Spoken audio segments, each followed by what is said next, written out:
Hello and welcome to another episode of Comedians in Cardigans. I'm your host, George. Yeah. Y'all know me. Still same old G. Uh-huh. But I have someone here who is neither low-key nor a hater. Ooh. Eh. I mean, Lizzie like, Gordon. Hi. Hi. Thanks for having me. I'm sorry I didn't wear a cardigan. It's okay. I took mine off. I started getting sweaty already. Oh.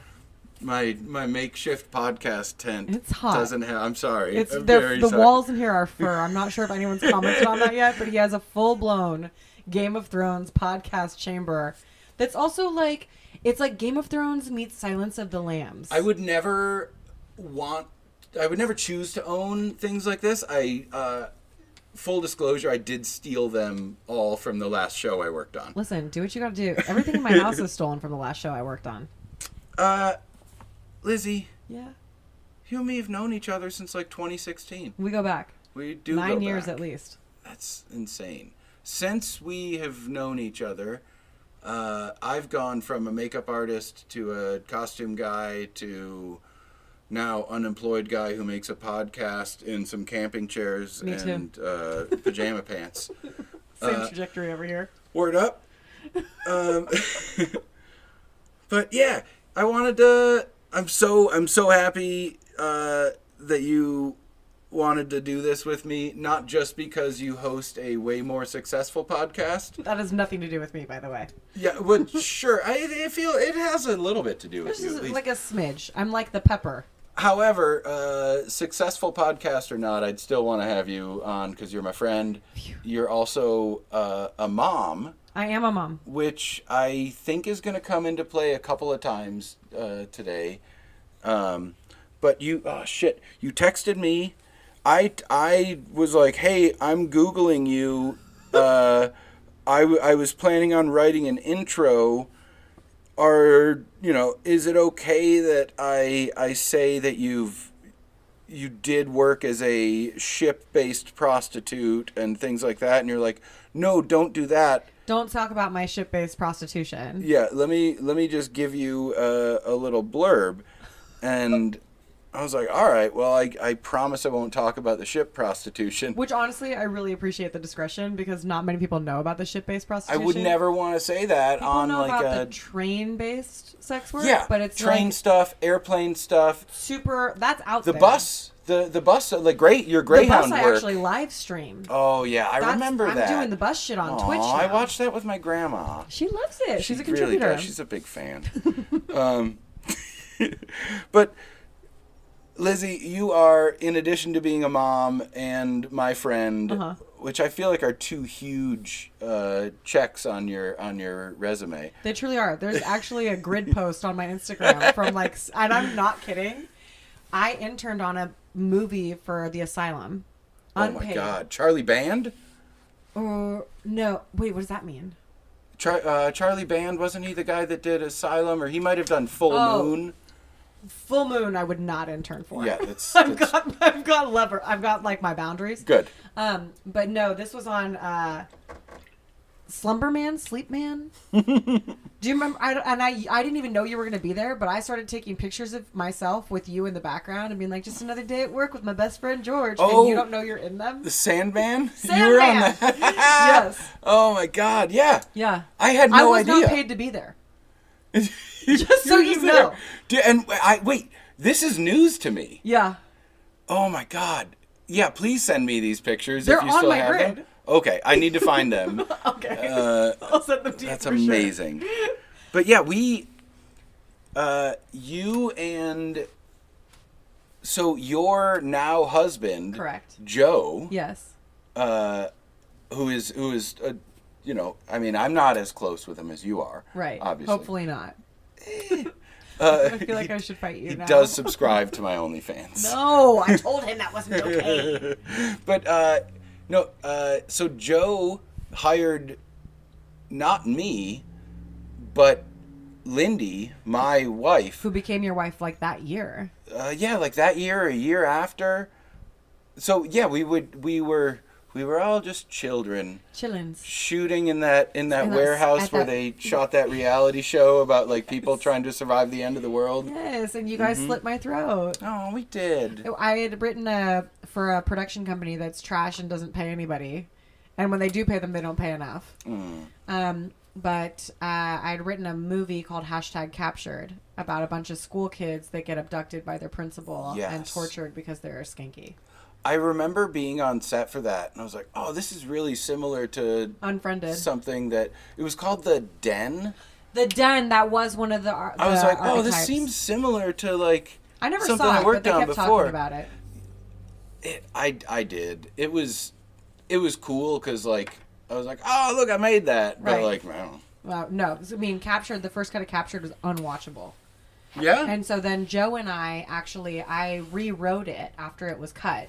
And we reshot a bunch of it. And we reshot basically all the killer's stuff. And we redid all the killer's lines. And put in...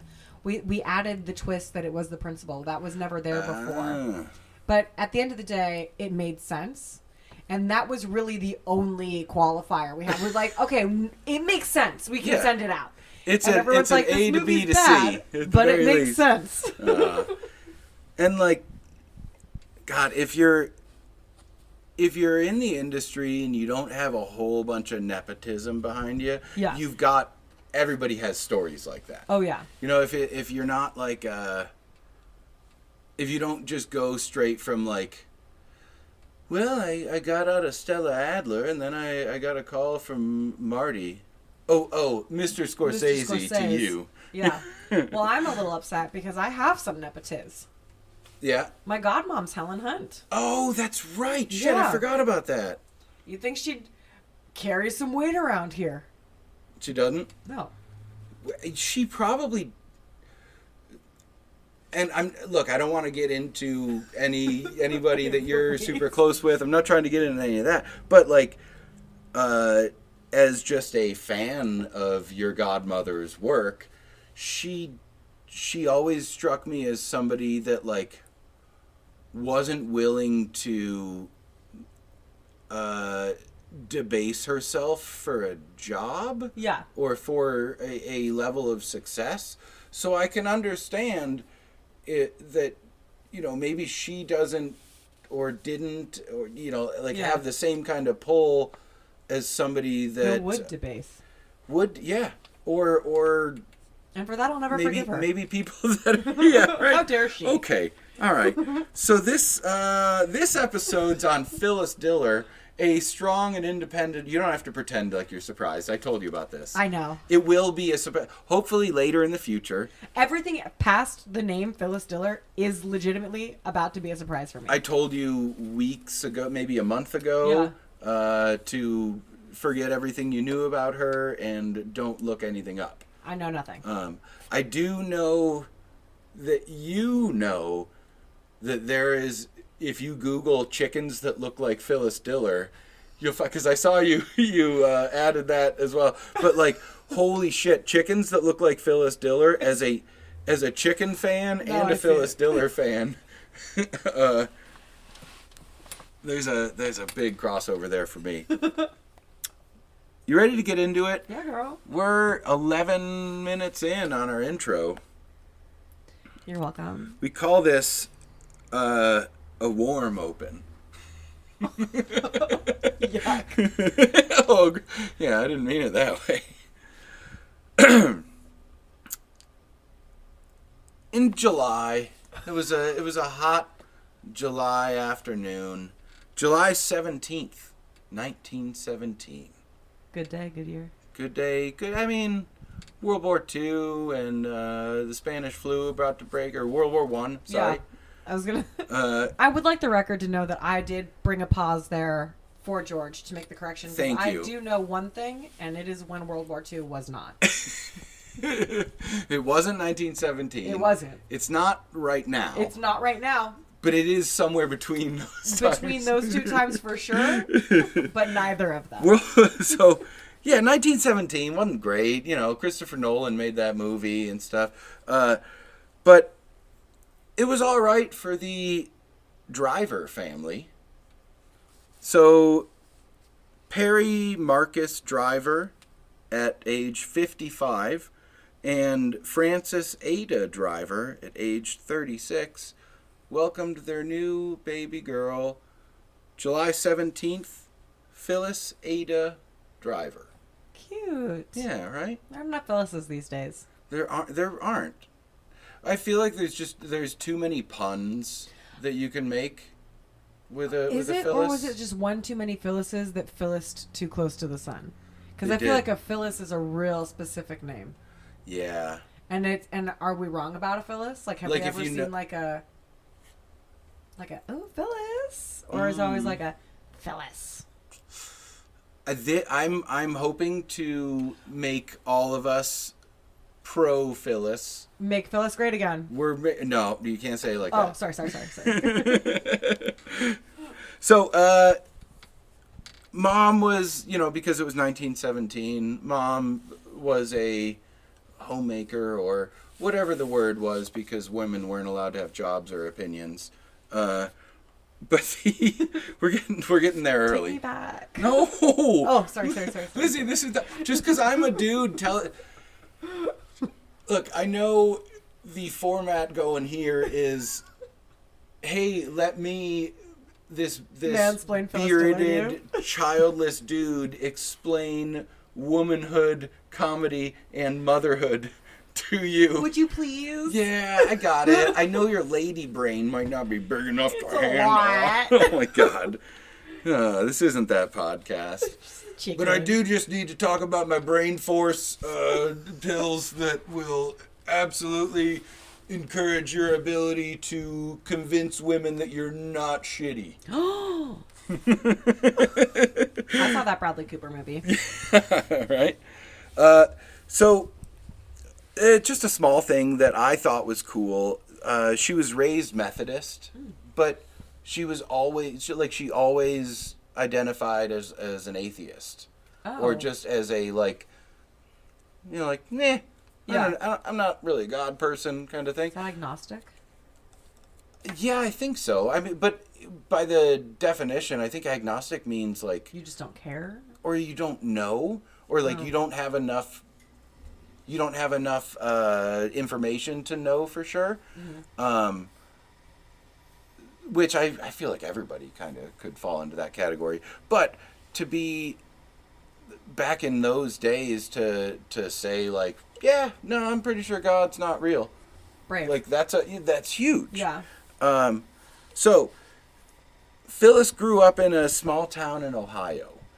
This town, halfway through me researching it, I was like, why is Lima, Ohio called the Bean? And I was like, Oh, the bean is from. It's Lima. It's pronounced Lima, and I'm just dumb. So I went through so much of this being like, I can't figure out why they would call Lima a bean. Because I was thinking the town in Peru.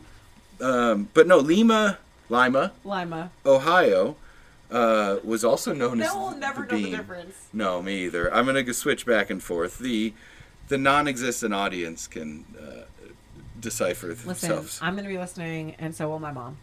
Aw. And your mom. And my mom. Yeah. What's your mom's name? Robin. Shout out Robin. Hey, Robin. And shout out Loretta. Hey, Loretta. Mom, thanks for listening. Appreciate you. And Robin, too. You're both great ladies. Speaking of great ladies, let's talk about Phyllis Diller. Oh, okay. My segues are legendary. So Lima, Ohio, it's a small town in the northwestern area of the state. I just wanted to go a little bit into the town, just because it was fun to me, and I have a problem going down rabbit holes when I research. In the 1917 census, the year that Phyllis was born, Lima had 35,118 people. Okay. Not a huge town, but still nothing to shake a stick at. Is that the phrase? I've never heard it, Regardless, but it definitely evoked a feeling. I will be shaking nothing at those population statistics. At the same time in 1917, Cleveland was the biggest city in the state with 1,125,000 100,000 people. 1 million. I don't know why I said that so weird. 1,125,440 people in Cleveland at the time. Way more than Lima. So our most recent census in 2020 was so Lima, and Ohio's just been like bleeding population since steel and the Erie Right. Canal was like a important thing. So like Ohio has just been like losing people, and like now you're involved with the kids. Don't the kids they use the word Ohio to mean bad or negative? No, what? I have Okay. not heard that. I heard that. Like, that's not Ohio. Yeah, like No. All Where right. did you hear that? The street? no, I heard it on an NPR podcast for old people like me. Yeah. Yeah, I'm gonna go ahead and call that a little out of touch. Can you ask young Ryland person? and like You know, we're in our mid-30s, right? yeah, but y'all are tuned in to like people who aren't. No. No. Ryland Okay. is the most out-of-touch person I know. Can you ask your baby? I'll ask my baby. Okay, cool. He'll be like, Yeah, they love that. Hey, you know what? peaked? Sound's sake. No, didn't. Still Okay. good. We're Thank great. God. You've got some good mic work. Thank you. So in the 2020 census compared to the 1917, I know you didn't think we were going to be getting into all this. No, I am. I just need you to know, like, all I can think about is at the point in my life where I'm being tortured, like in Slumdog Millionaire, and they ask me, "How did you know the population in Oh my Ohio God, in yeah. 1917?" It's gonna flash to this. It's scene. gonna flash. Yeah. Just wait till I dunk you into an Indian shit tank. I'm getting electrocuted. Yeah. No, you're going into like the clown dunk tank of diarrhea. Like in Yeah. that point of the movie, it's like, how do you know what diarrhea tastes like? Oh! Slumdog was a great movie. It was. I got to work with Dev Patel one time. Oh, He was really nice. I'm sure he was. He seems like, sweet. oh my gosh, and like super appreciative, and we had to do a difficult life cast on him and stuff, and just like a pro. Sick. Yeah. So in the 2020 census, there was the most recent census. Cleveland had a 67% drop in their population. Shit. Cleveland lost a little over 753,000 people between 1917 and 2020. Lima, take a guess. What do you think Lima's population I think did? it's Up, thriving. down, or I same? think it's thriving. Thriving? Yeah. All right. You're right. Damn. Lima went up. It's not a ton, Yeah. but between 1917 and 2020, Lima went up by 461 people for a gain of 1.3%. Wow. You know, Yeah. like them small towns. So, one more quick thing about Lima, and then I'm going to go into like a couple other people that are from there, Okay. just because it's fun. 1933, when Phyllis is 16 years old, a man is arrested for bank robbery in the nearby town of Bluffton. He was being held at the Allen City Jail outside of Lima when a gang of bandits broke into the jail, murdered the sheriff Jesse Sarber, and freed the bank robber. What a time to be alive. The jailbreak was the final straw for the FBI, and they subsequently added this man's name to their 10 most wanted list. You have any guess? Think of the most famous bank robber. Oh, goodness. It's not Bonnie Did and Johnny Clyde. Depp play him? Johnny Depp did play him. I don't remember the guy's name, though. But J. Edgar really wanted him, right? John Dillinger. John Dillinger. So John Dillinger, in 1933, when Phyllis is, she would have been getting her driver's license, but I don't think they allowed women to drive then. As they shouldn't. No, I can't say that. Oh, sorry.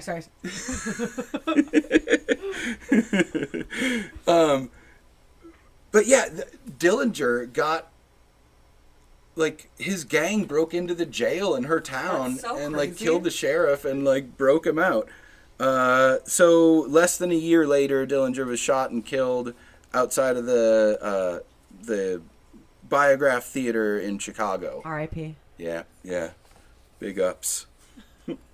Other famous, I don't know if this is how you say it, but other famous Limanians, other than Phyllis, include Tanner Buchanan, who is that like kind of like smoldering bad boy in Cobra Kai.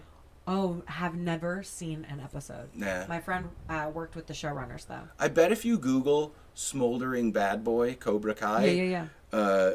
Tanner Buchanan will come up. But another guy, Ryan Sean Drummond. There's no reason that you would know his name, except you'd know his voice. He voiced Sonic the Hedgehog from 98 to 2004. Wow. I know. Just worth it. There were a bunch of people on the list of like Limanians. I picked my 5 favorite. For such a small town, they got some good huge ones. star power. Also, pro wrestler Al Snow, who he used to carry around a mannequin head, and there was just a bunch of jokes about like, I want head, like that kind of thing. Right. Whatever. Alleged rapist and football guy Ben Roethlisberger from Lima. And then Michael Pitts, who is a disgraced pastor, drunk driver, and I'll say this so I don't get sued, alleged dick flasher. Yeah. Allegedly. Lima. Lima. Producing all them and Phyllis Diller. Growing up in Lima, Phyllis was a good kid. She excelled in school. She like did all of her school shit, but as soon as she was out of class or at home, she was a cut up. She was like just natural entertainer, just the one that like the family kind of just like turned to. You probably don't know what that's like at all. Mm-mm. No. I was never an attention seeker. You're just like real normal. Or super normal. Allegedly, one time our neighbors, in 1995, when I was 5, made a call to our house, knocked on the door because back then you couldn't just call people. To let my parents know that I was out on the roof dancing to the Beatles in my underwear. Nice. Do you know what the song was? Probably Twist and Shout. Okay. Yeah. Good. I loved that when I was little.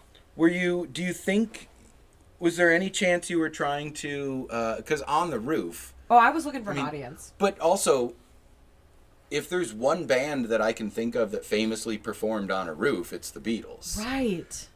I don't know if I was aware back then, because all I had was the anthology CD, the one that was the Apple. But that my Twist and Shout on the roof was White Snake's "Here I Go Again," but like wearing my my swamp stomping boots. Oh, good. Out in the swamp by myself. We had a pond. I don't know. Not to brag. I don't mean to seem rich or anything, but we happened to have a pond. And there were only a few chunks of concrete that I hurt myself on. Dang. Growing up in Lima, Phyllis was a good kid. She excelled in school, took her studies seriously, but outside of class and at home, just like you and I, she was an attention-seeking whore. Pain in the ass. Yeah, whatever you want to.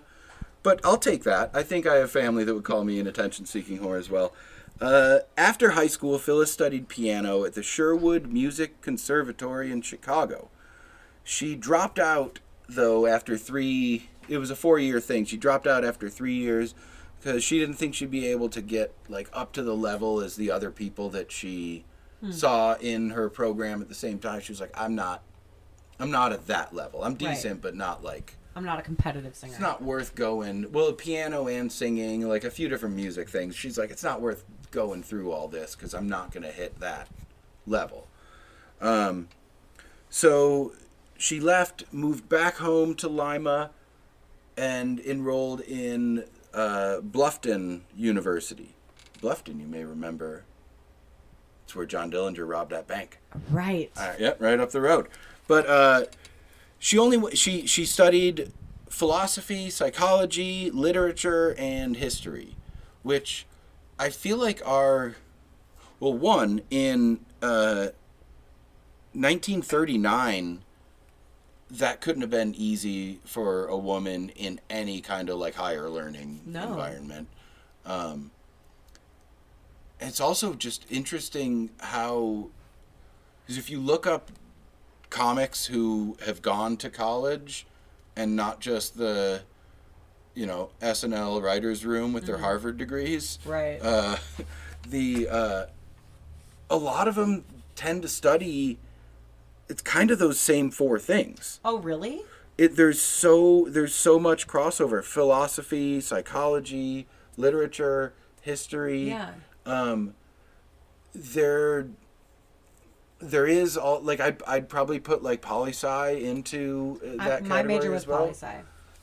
And that And it does was not surprise originally me. history. Right? Yeah. Had I not gotten into like art and makeup effects and stuff, I always wanted to be a history teacher. Same. Well, I'm not in art and history and makeup stuff, but I love history. This is My favorite thing about history this is what we're doing here. when World War II wasn't. Which, and I remind know me a of lot those about. dates. Yeah. Well, it wasn't 1917. Okay. Cool. Or today. I gotta. Hey Siri, how do you edit a PDF? What? So the Open a file in Acrobat. Click on the Edit PDF tool in the right pane. This answer is from Adobe.com. so when you try to make a Siri joke as a bit, and Siri actually answers. Anywho, she only went to Bluffton for 1 year. Okay. All the things that like she was studying that are kind of fairly like similar between various comics through the years. Only 1 year in that. She met a man with a great name. Uh-oh. Sherwood Diller. Sherwood Diller. Yes. I wonder if somebody was like, "Hey, Phyllis, do you think you'd abandon college and shack up and marry this guy?" And she said, "I..." Sherwood Diller. That's good. I was scared I wasn't going to remember his name when you pointed at me. I have to say, the pressure was on. I was wasn't worried. We could have flubbed it, and I would not have cut it out of the episode. Just go silent for the rest of it. I never speak again. Yeah, we'll just have to take clips out of your other podcast. And you'll be like, "I can't believe Jeffree Star said that." Literally.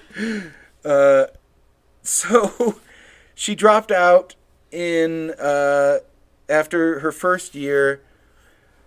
Yeah, she met a man named Sherwood Diller, dropped out, got married, and got pregnant. And as far as I can tell, that was the order that things happened. Dang. And so Phyllis and Sherwood married in 1939. They had their first child, Peter, in 1940. Phyllis would then, and I really do want your mom input on this next bit here. Phyllis would then go on to have a baby every 2 years for the next decade. She was God, pregnant. if I had the money, I would do it. Yeah? Swear to God. All right. Well, let me, because as a person without a uterus, Yeah. I wanted to like break down the math of It's this. awful. So she would have been pregnant for 9 out of every 24 months, which is more than a third of the decade. Mm-hmm. So that is having a 15-month-old baby and then pregnant again. Yeah. And then do that for 10 years. Oh my God. Wait, so, hold on. I'm really bad at math and I'm postpartum as fuck right now. That's How okay. many kids did she have? So she 9? had Or 7? She gave birth to 6 kids. Okay. One of them died in infancy. Oof. But the 5 living children that she had were born in 1940, 1944, 46, 48, and 50. And guess what?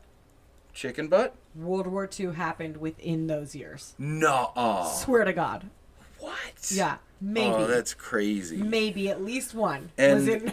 and because of my American education, Yeah. I was told we just went in there, we kicked butt, We put up a couple American flags. Yeah, we did. We saved the World. Brits and the world. The world. And then we went home, high-fived each other. Here's what's crazy. No one else can say they are back-to-back World War champs. But us. Well, I mean, everybody that fought on the same side. Well, it's really us. And we technically didn't enter the second one for... all right. You know, we'll get there. We will get there. It's my revisionist history. It does. It's funny that you're... oh, I'm gonna fucking... I was feeling like Barbie movie right there. I was like, I'll beat you off any day, Ken. So, yeah. Pregnant every 2 years. No, that's fucking And awful. Look, I love kids. I would love to have a bunch of them. I would never want to like put that on my partner's body. Yeah. And I would also like I feel like if I made enough money to have 10 kids, there are better things to do with my money.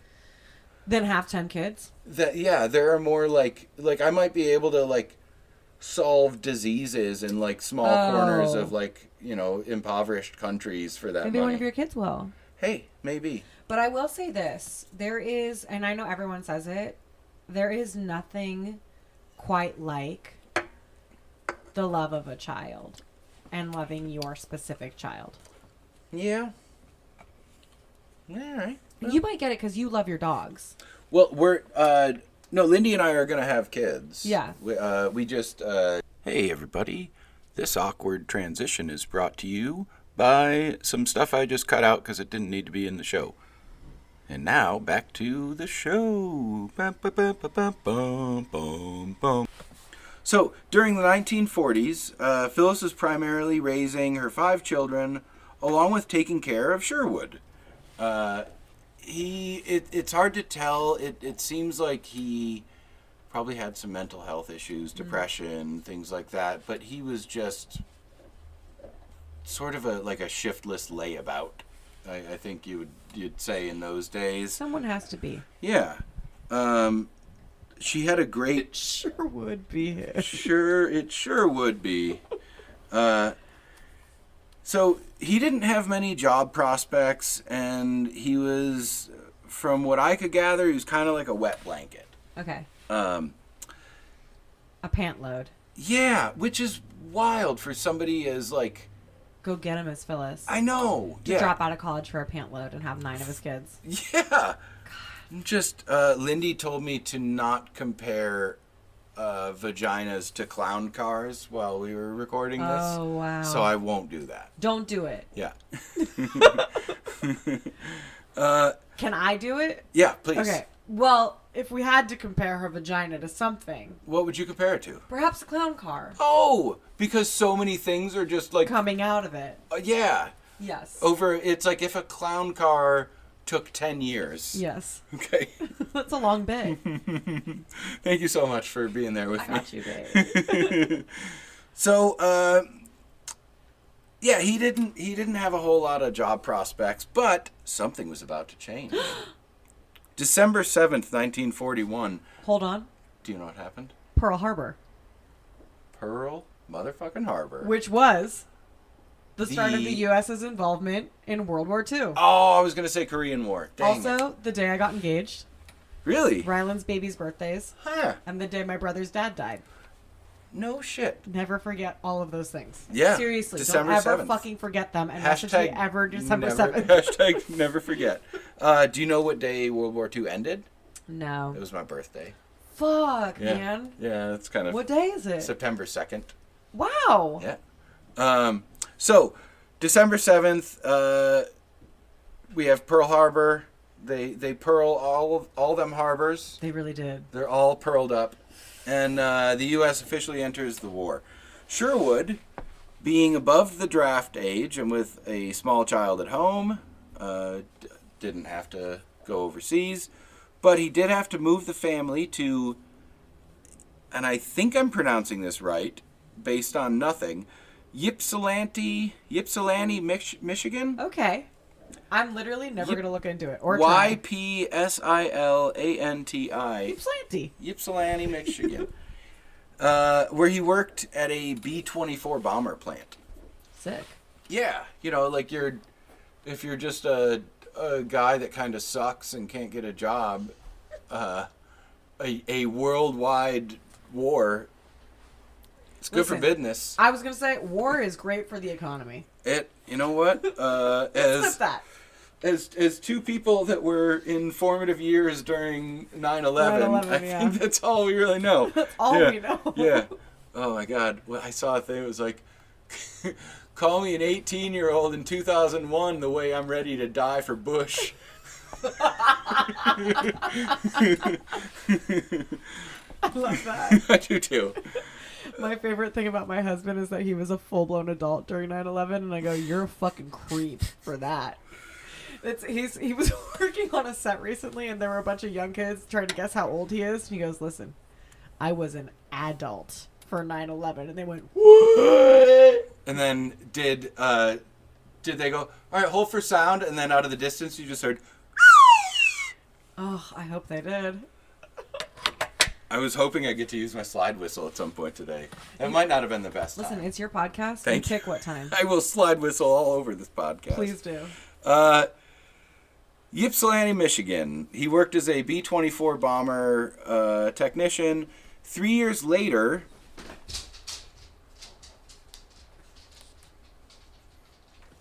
in 1945... Hi, Bobo.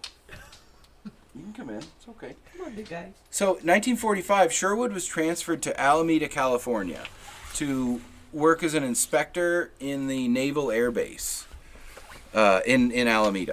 So, that's 1945. I don't know what month or date. All of our threes of listeners, the extra audio that you might be hearing is my dog, Bobo. Oh, his tail's hitting the mic. He's such a good boy. Oh, it was good. I want to catch his tail. That's fine. But can you go out and see your mama? You want to go out and say hi to mama? No, he's helping. You're kind of helping. He knows about Phyllis. Oh, you do? Hems wants to tell us about her, Yeah. but he can only communicate with his like, tail. Fill us in, Dad. Oh, no. That was a bad one, Bobo. So, Sherwood is transferred to Alameda, like a more like major air base. It's right on the bay. It's I'm from that area. Okay, so Yeah, you know. NorCal. All right. Yeah. So the naval base in Alameda is still there, and it's about like 3 miles across the bay from all the fun stuff in San Francisco. Right. So, hey, bud, come on. I need you to fuck off. Oh, poor Bobo. Come on, buddy. Thank you. I need you to fuck off. Dogs don't know words. They just know tone. I know Joe always says that. I'm like, choose nice words. Yeah. No. Joe has watched the swear words episode of Penn and Teller's bullshit. I guarantee it. Probably. Because he screams at a tiny little dog. Penn just goes, "I love you, dog!" And it it gets so scared. Oh, that's me. Mm-hmm. I just stand over my dog, scream, crying now. Like, I'm so sorry if I ruined your life by bringing a baby into it. I don't tell the baby, but I still love you more. Oh, I tell the baby. I love you almost as much as I love Mr. Bubbs, but he is my soulmate. Yeah.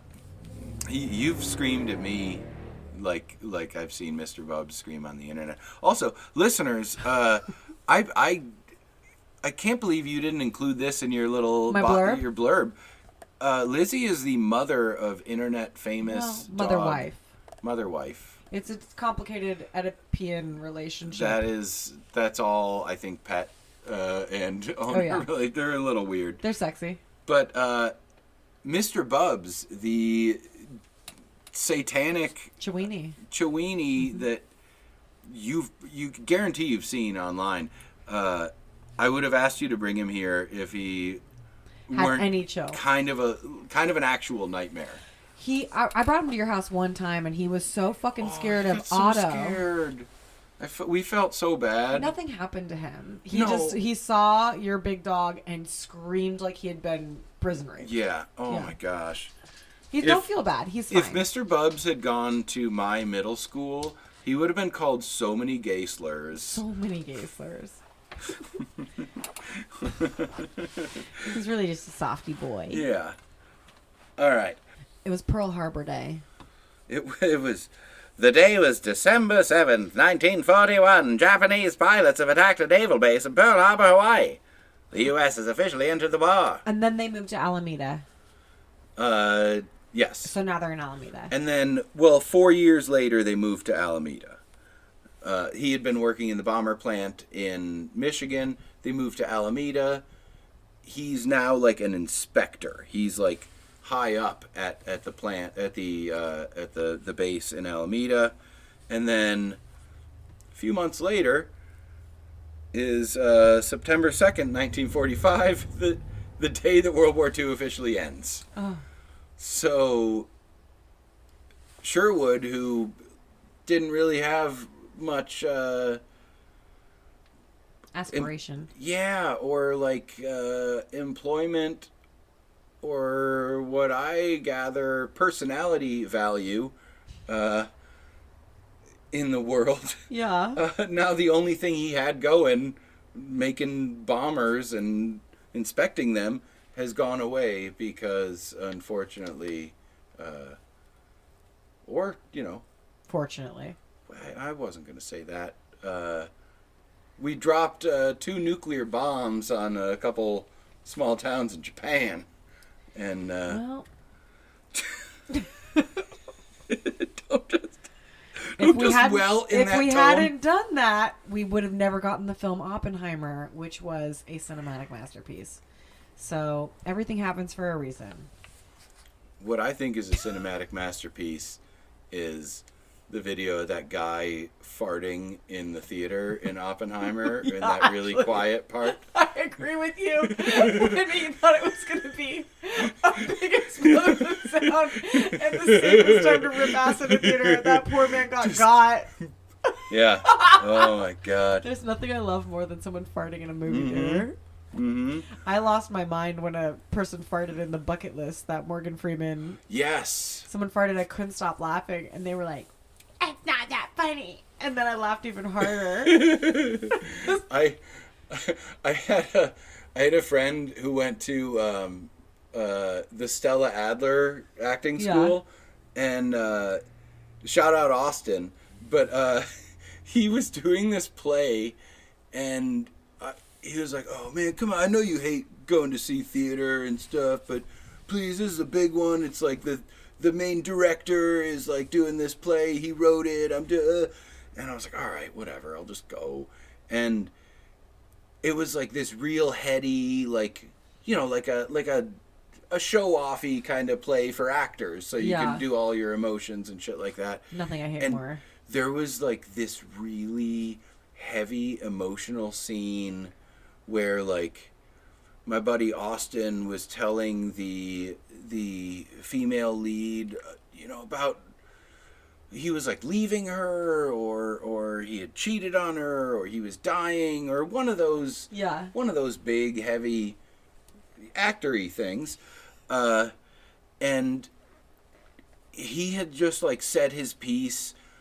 And he was like, "I don't love you anymore," or whatever the thing was. And he was doing that thing where he like holds his fist next to his mouth, and he's like up on stage, and the woman was like doing that sob thing where you're like inhaling, so you're completely silent.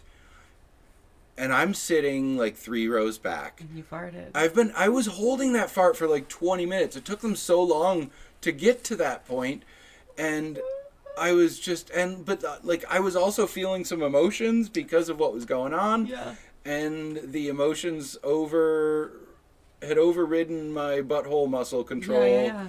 And it was a quick one. Mm-hmm. Like a But it was enough. It was loud enough that everyone in that little room, that little black box room at Stella Adler, heard it, and nobody reacted except for the one guy sitting in front of me.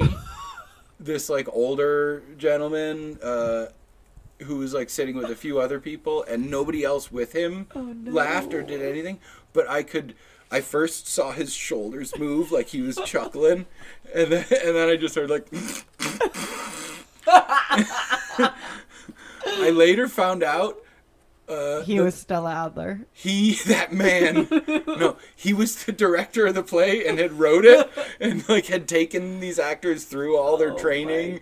And like in my headcanon, he was like, "This is what it's like to be an actor. You rip your heart out on stage and someone rips their ass in the audience." I hope that was the case. But I did too. It sounds like he appreciated it. Yeah, and this is why I don't get invited to my friends' performances anymore. You do what you have to do to not get invited to those, though. Yeah, that's fair. I am holding a fart right now that it would, timing wise, would have been great, but like ventilation wise, I'm not gonna make you do that. Don't you dare! We're in a tiny teepee. You're welcome. You hold that until I say my piece and I cry my cries. You say your piece, you cry your cries. Where do we go here? So, the war has ended. It's not clear what Sherwood is doing for work at this point, but Phyllis has started going to work. And in this time, like, it's not... I know during the war was when it was like, oh my God, women can do tasks other than just...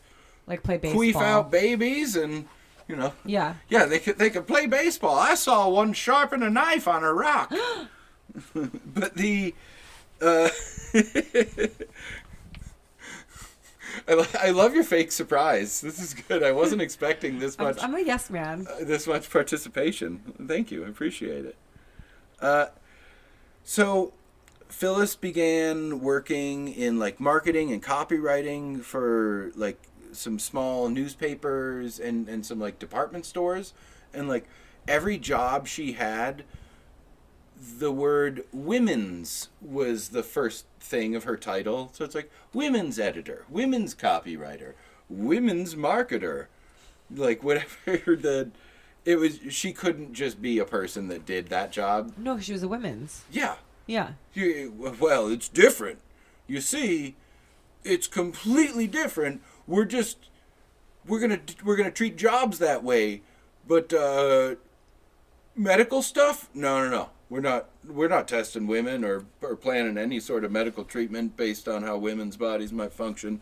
But just knock them out. Yeah, but hey, we got a women's janitor. We got women's pole vaulter. What I wouldn't give to have more women's janitors. Why is that? I feel like a janitor's job is mostly men. Mm-hmm. And like, no offense to mostly men, but like women's are better at most things. Yes, I would agree. And I would say specifically cleaning.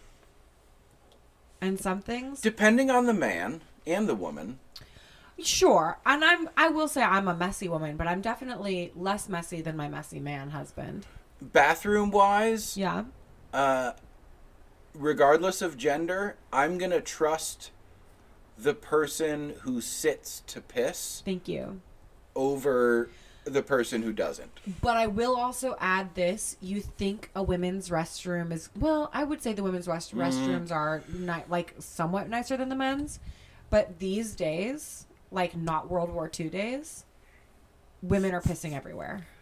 Okay. And it's crazy. I grew up a little bit like, you know, not grew up, but like I was kind of like a crust punky kid. Yeah. So I've been to quote unquote gender neutral bathrooms way before they were cool at like shows and stuff. Yeah. And while I do think dudes are if we're generalizing, the grosser of the species, I have seen some interesting blood finger painting. I was going to in say there's a women's lot of blood in restrooms. women's restrooms, and a lot of blood in women's restrooms. And like, But I I've don't. never met a woman who will piss in a Gatorade bottle and keep it by her bed. Ooh, what if you get thirsty? Yeah, no, but that's some dudes can you know how they have like a Kinsey scale for sexuality? They need to make a what level Howard Hughes Oh my a god, man yeah. is. Oh yeah. You know, like, are you? Because it's not black or white. You're somewhere between 1 and 10. A lot like when World War II wasn't. I wish you would stop shitting on me on my history podcast about my history facts. It wasn't in 1946. It was not. Hey, look at that.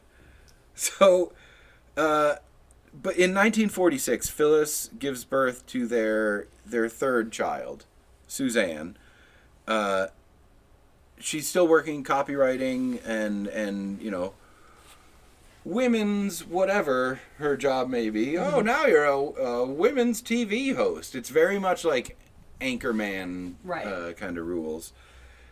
In 1948, a book came out that Phyllis credited with giving her the confidence to go on stage for the first time. The book was called The Magic of Believing. Have you ever heard of it? No. You may have heard of a book that I am pretty sure it inspired the hell out of. The Secret. I was just thinking that, yeah.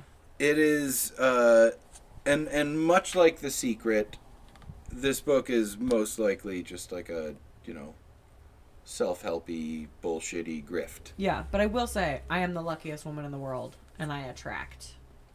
Go on. Yeah? Oh, cool. which is why you're currently spending your Tuesday evening in my Like little I said, podcast. I attract. You do. Opportunities come my way. Man, and look at the gilded room that we're in currently. Speaking of which, I have estate sale pictures of Phyllis's house for sick. The end of this. This is great. So, in 1948, The Magic of Believing comes out. This is also the year that she gives birth to her fourth child, Stephanie. So now we're at 4, 1948. She's still just doing, like, whatever Mad Men era women's jobs were, not super hot ladies were allowed to work. It's like, you know what I mean? Like, if you think about, God, I wish I could remember a single actress's name from Mad Men, but, like, Phyllis didn't look like any of them. She was probably a Peggy. I remember Peggy. And no, Peggy, like, well, I have this slideshow of her going. There are plenty of pictures where she's hot. She's I'm beautiful. looking at hot Phyllis Diller right now. Yeah. But she wasn't your standard, like, 1950s beauty. Got it. And she was no Betty. She was no Betty. Not in a Mad Men way or like a Pauly Shore kind of way. Right. Betty Nugs. But the...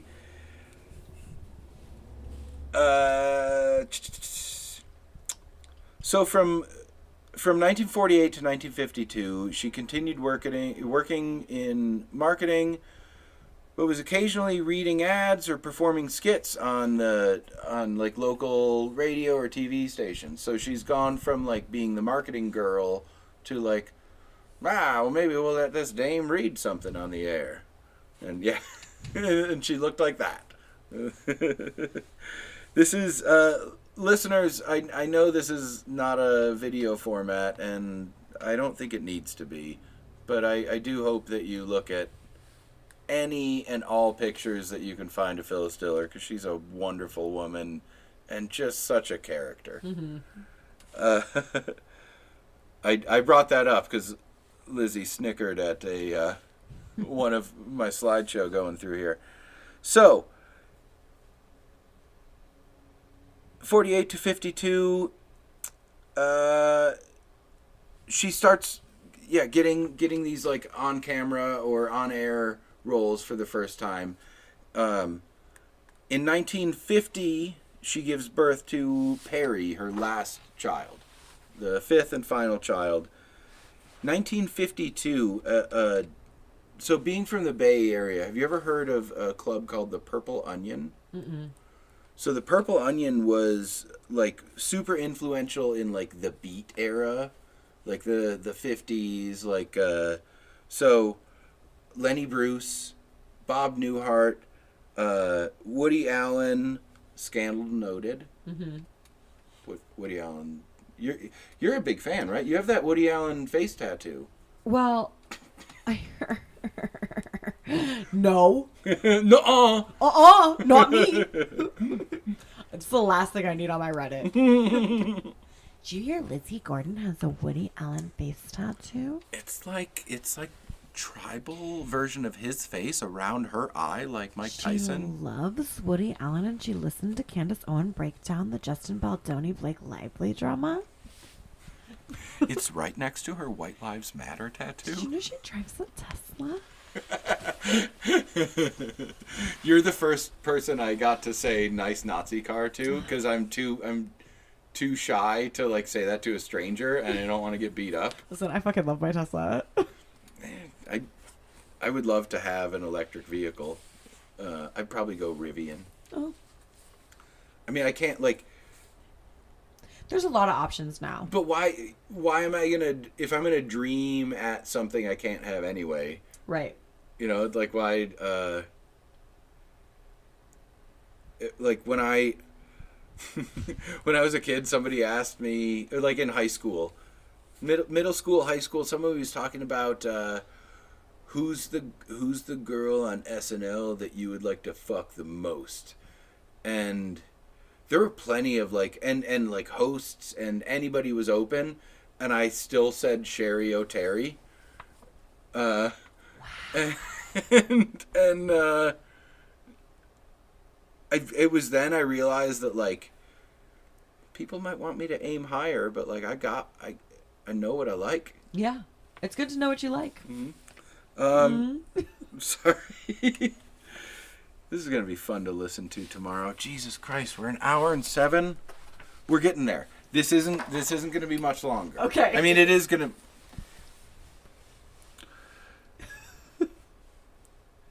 So, after testing out material on other PTA moms, Phyllis got the courage to go on stage for the first time in 1955. Okay. She's 37 years old. Oh shit. Yeah. I love this. Yeah. And with 100 kids. With 5 kids. Her youngest is 5 years old. Her oldest is 15 at this time. Okay.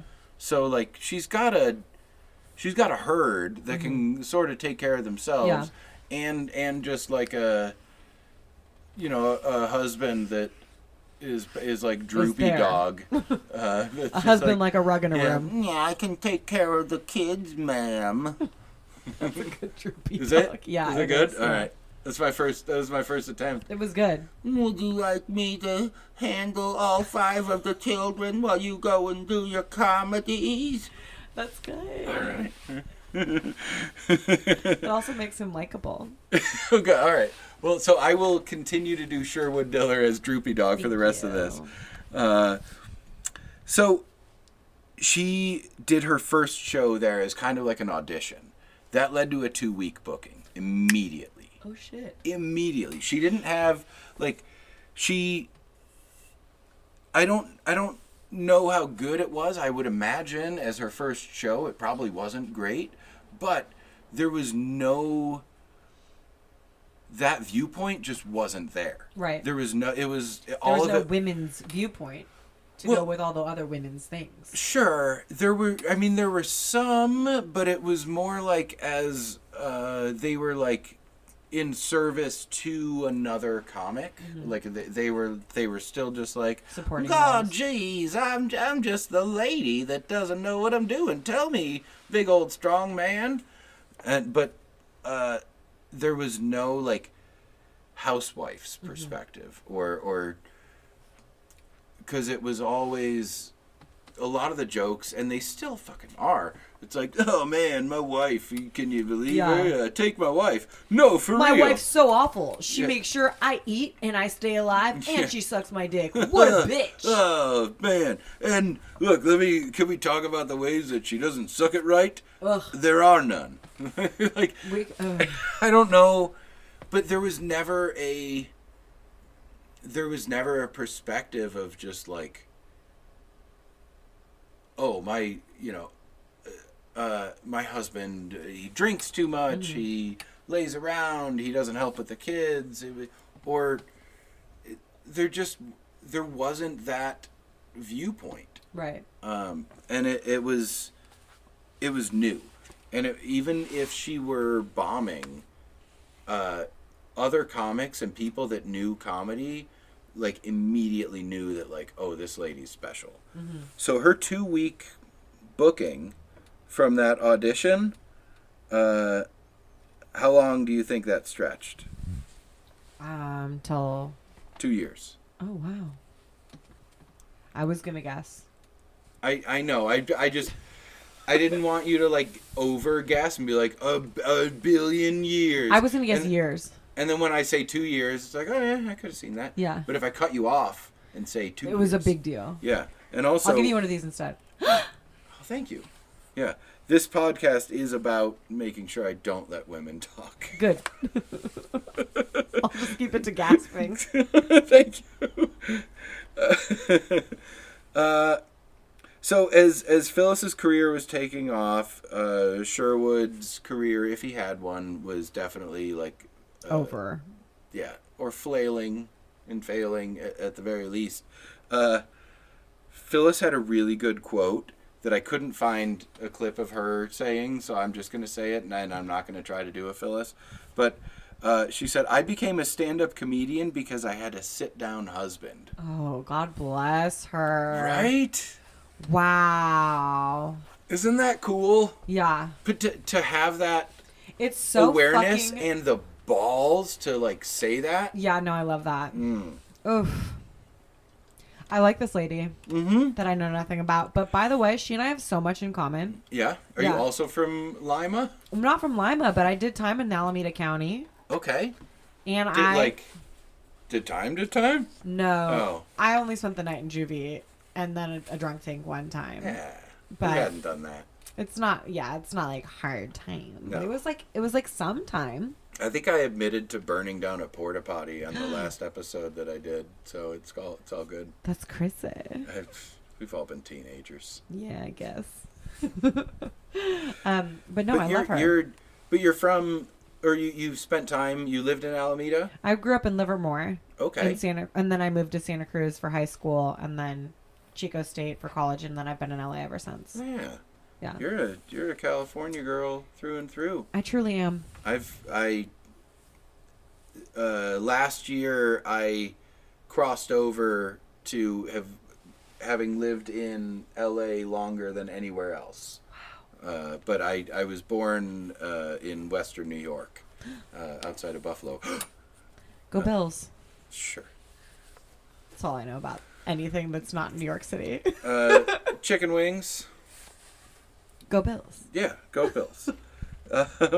So, Phyllis said a few times that she didn't have any female role models growing or like coming up in stand-up, and in in the early to mid 50s, as a white woman, I could imagine she didn't have any role models or anybody that she could go to other than like dudes, Sid Caesar, Milton Berle were ones she credited, but female wise, she didn't have anybody that she had seen or even like knew what it would be like for an independent, strong-willed woman to be on stage with a mic.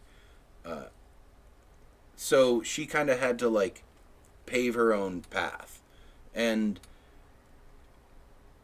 I will say, just as like a small caveat, have you ever heard the name Moms Mabley? Mm-mm.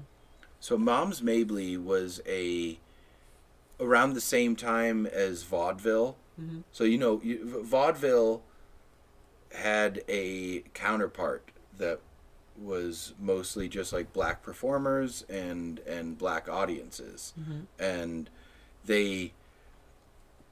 I should have looked this up. There might be a better term for it now, but I've always just known of it as the quote Chitlin circuit. Okay. And it was a ton of black performers. But Moms Mabley had been doing stand up. You could call it stand up in some capacity since like the late 19 teens. Okay. As a woman who was like not just a side character to a man, but like her own A main act, character. the character. Yeah. And it just as a side note that I thought was really cool. Moms Mabley actually came out publicly as a lesbian in 1921. Wow, that was brave. Right? Yeah. Like that's pretty early on. But so Phyllis she probably would have never had exposure to the Chitlin circuit or any performers like that shit. So in her perception, there was nobody there was no female performer that was doing that kind of thing. But I wanted to. So that she weren't in her orbit. There was at least one woman just not in her orbit. And that was moms, plural. Moms. And singular. I think it might be singular. I don't know if she is the. She is but one, but her name is many. Her name is many. So back in those days, Phyllis was using like props and like reading like newspaper headlines to like riff on jokes and stuff, like early days stuff. Like she hadn't quite figured out her thing. She was pulling out like a rubber chicken and being like can you imagine this Korean War? Or what? I don't know. Again, it's the 50s, so I have no idea what she was doing. But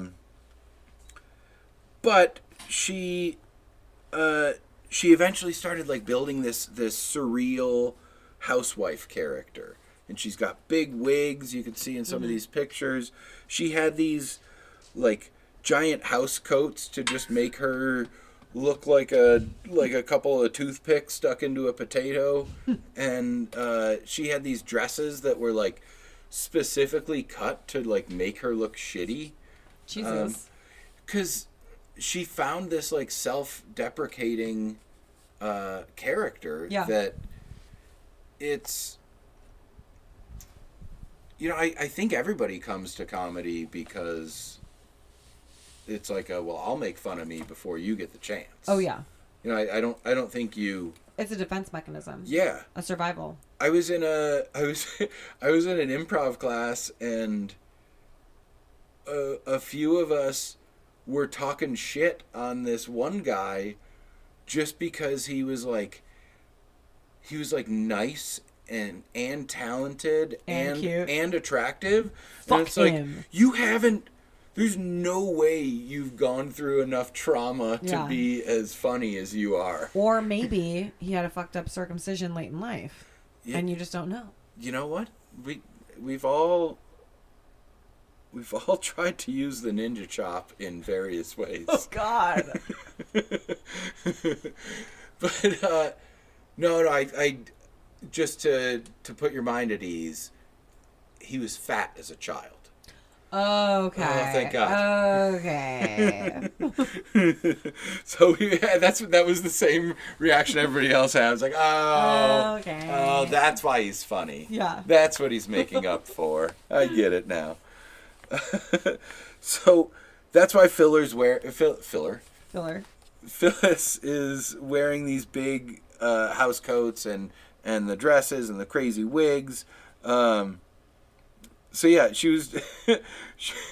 she had a joke about her legs. After she said the man, there's a man in America. The man that. Let me just keep butchering this a couple more times. Do it 4 more times. Would you believe it? There's a man who's just crazy about my legs. Colonel Sanders. No, because you're chicken legs. Yeah. But she had a bunch of leg jokes. My favorite one that she had was, and they don't go all the way up. Like, what is that?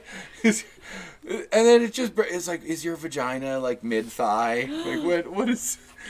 Maybe, if they don't go all the way up. They don't, where do they end? Where do they end? In that case. Like, abruptly? How much... Are you able to bend your knees?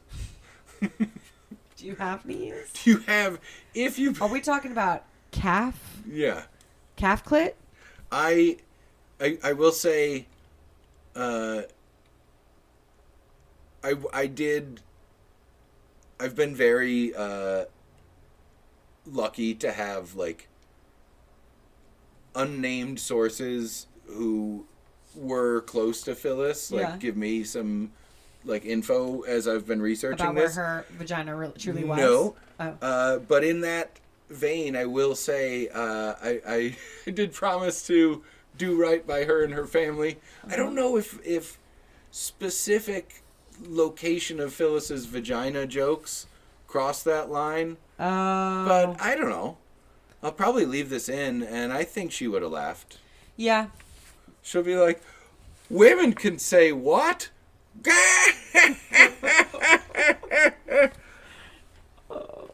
Without Phyllis, I'd be no one today. Mm-mm. No, you wouldn't be able to vote, which might be coming back again soon. We'll see. I sure as shit couldn't be making a living with my vocal fry on the internet. Oh, no. Scream raging about my husband every Monday. Oh, my gosh. It's 8:45. I pumpkin in 15. Yeah. Hang on. I'm going to pause. Okay.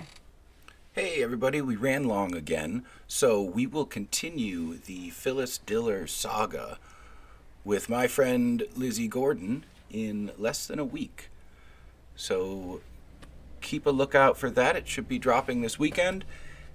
And I just want to shout out again to Lizzie. Thank you so much for your time in this episode. Make sure everybody go check out The Sip on YouTube. That is Lizzie's fantastic podcast with Ryland Adams.